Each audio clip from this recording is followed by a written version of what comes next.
Salut les amis et bienvenue dans cette nouvelle vidéo consacrée à la programmation orientée objet en PHP. Il est maintenant temps de parler de la notion de classe abstraite, de méthode abstraite, d'interface, ainsi de suite. Nous allons commencer dans cette vidéo par la notion de classe abstraite et de méthode abstraite. C'est une notion qui a été vraiment difficile pour moi à appréhender au début, ok? Maintenant, j'espère que ce sera beaucoup plus facile pour moi de vous l'expliquer.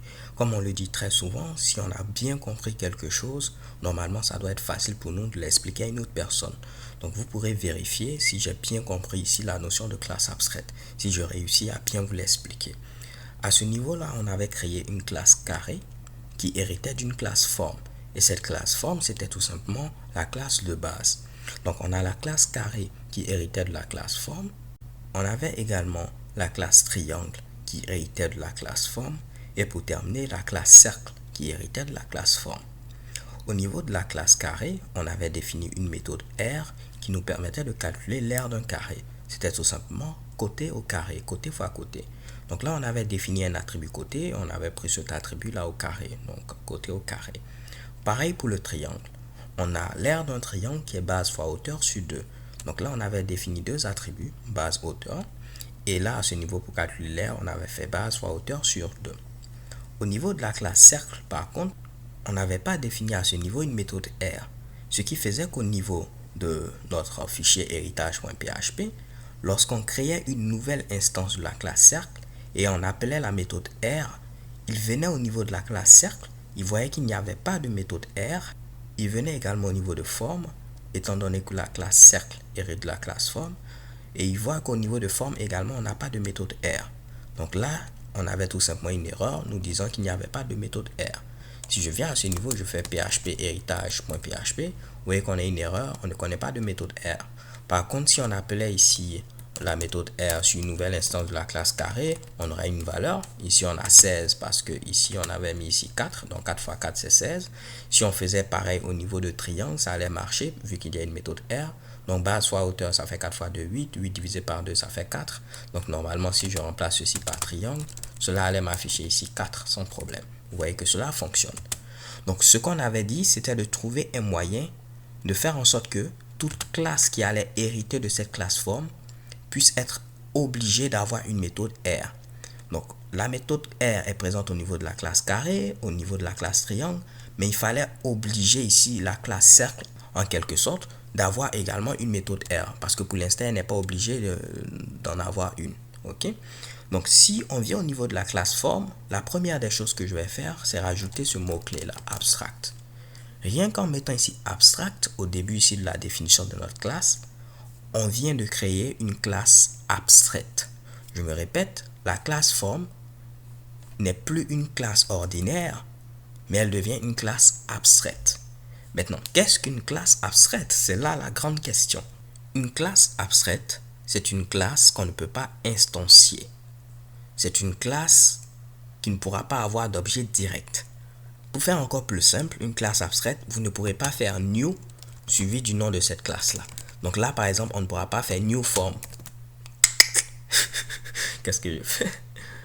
Cela ne va pas fonctionner. Je vais juste vous le prouver. Ici, je vais essayer de commenter ce code et je vais mettre tout simplement new form pour créer un nouvel objet de la classe form. Étant donné que la classe form est maintenant une classe abstraite, on ne peut pas créer un nouvel objet de cette classe, on a une erreur. On ne peut pas instancier une classe abstraite. Ok? Donc, on ne peut pas instancier la classe abstraite form. Par contre, si je n'avais pas mis ici abstract, ça allait être une classe classique, ok?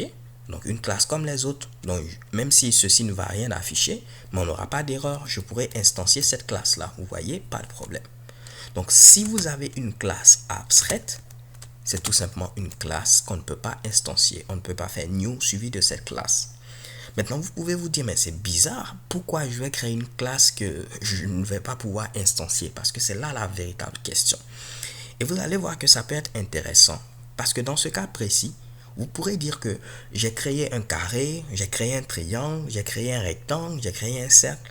Mais vous ne pourrez pas dire j'ai créé une forme. C'est un peu abstrait en quelque sorte. C'est pourquoi on a une classe abstraite. C'est abstrait. Vous ne pourrez pas dire j'ai créé une forme. Vous allez dire quelle est la forme que vous avez créée. J'ai créé un rectangle, j'ai créé un carré, ainsi de suite.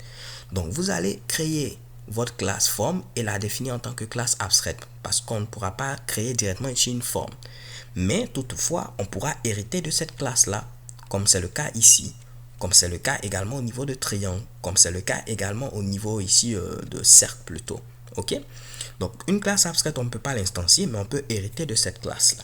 Ce qui revient à dire que je peux mettre ici d'autres Mitsubishi et on aura accès à ces Mitsubishi. Quand je parle de Mitsubishi, dans ce cas, je fais référence aux méthodes ou aux attributs. Ok, on pourra déclarer des attributs et des méthodes à ce niveau et on pourra y accéder au niveau des classes filles sans problème. Mais là, ce qu'on vient de faire, ça ne résout pas notre problème parce qu'au niveau de la classe cercle, ça ne m'oblige pas à avoir une méthode R. Parce que si je viens ici, je tente de commenter ceci, vous allez voir que on aura toujours la même erreur. Oups, là je n'ai pas remplacé par cercle. On aura toujours la même erreur, nous disant qu'on n'a pas de méthode R présente au niveau de la classe cercle. Ok, donc ce qu'on vient de faire, c'est bien beau, on sait maintenant ce que c'est qu'une classe abstraite, mais ça ne résout pas notre problème. Je viens au niveau de la classe forme, je vais rajouter un Mitsubishi, ne vous inquiétez pas, je vais vous l'expliquer dans quelques instants. Ok, là je vais mettre tout simplement ici R. Ce que je viens de faire, c'est définir ce qu'on appelle une méthode abstraite. Donc là, on avait défini une classe abstraite. Et je vous ai dit, une classe abstraite, c'est une classe qu'on ne peut pas instancier. On ne peut pas créer d'objet direct de cette classe. Vous pouvez maintenant me demander, c'est quoi une méthode abstraite? Une méthode abstraite, c'est une méthode qui n'a pas de corps, qui n'a pas de contenu. Vous voyez par exemple cette méthode, je n'ai pas mis d'accolade pour mettre les instructions qui seront exécutées si on appelle cette méthode-là. J'ai mis tout simplement un point-virgule. Parce que lorsque vous définissez une méthode abstraite, elle n'est pas censée avoir de contenu. Elle sera définie au niveau des classes filles, au niveau de la classe carré, au niveau de la classe cercle, au niveau de la classe triangle dans notre cas. Ok? Donc une méthode abstraite, c'est une méthode qui n'a pas de corps, qui n'a pas de contenu. Si je viens à ce niveau-là et que je mets par exemple des accolades ici, ok, et que je mets ici Toto, vous allez voir, on aura une erreur parce qu'on va nous dire, ah mon gars, voilà, une méthode abstraite ne peut pas avoir de corps. Donc, vu que tu as dit que c'est une méthode abstraite, tu mets un point virgule et tu vas laisser les classes filles se charger de définir cette méthode-là. Donc, maintenant, ça devient intéressant parce que la classe cercle qui est présente à ce niveau, c'est une classe fille. Donc, c'est une classe qui hérite de la classe forme. Donc, elle sera obligée d'avoir une méthode R. Regardez l'erreur qu'on avait ici et regardez l'erreur qu'on va avoir maintenant. L'erreur est différente. On nous dit que la classe cercle contient une méthode abstraite et doit donc déclarer cette méthode comme méthode abstraite ou bien tout simplement l'implémenter. Ok? Donc ça nous permet de faire en sorte que toutes les classes filles puissent avoir une méthode R. Donc si je viens au niveau de la classe cercle, je suis obligé maintenant d'avoir une méthode R. Je vais mettre dans mon cas ici public function R. Après, on verra encore beaucoup plus de Mitsubishi en rapport avec ceci, mais là, je vais juste la redéfinir. Et je vais mettre ici, tout simplement, comment calculer l'aire d'un cercle. Il va me falloir ici avoir le rayon. Donc, je vais mettre ici un attribut rayon. Comme valeur, je vais mettre ici 3. Et pour calculer l'aire d'un cercle, c'est tout simplement pi fois rayon au carré. Donc là, je vais faire simplement quoi? Je vais faire pi. Pour avoir pi, je peux utiliser la méthode pi. Multiplier par le rayon au carré. Donc je peux faire rayon fois rayon comme ceci, ou on pouvait utiliser par comme on l'avait vu précédemment. Mais là je vais faire tout simplement rayon fois rayon. Ok, donc l'aire d'un cercle c'est pi r au carré. Donc normalement le rayon au carré ça va faire 3 fois 3, ça fait 9 multiplié par pi. Pi c'est 3, et quelques, donc 9 fois 3 ça va faire déjà 27. Donc ça va faire 27 et quelques ou 28 à peu près, je ne sais pas. Ok, donc, néanmoins, si je viens maintenant au niveau de héritage, ceci ne va plus me donner une erreur, mais un résultat. Et là, si je valide, vous voyez, ça me fait 28 et quelques. Donc, cela fonctionne comme on le souhaitait. En lieu et place d'utiliser ici la méthode pi, j'aurais pu utiliser une constante qui est présente au niveau de PHP. C'est ici mpi qui représente également ici pi. Donc là, on aura le même résultat comme vous pouvez le voir.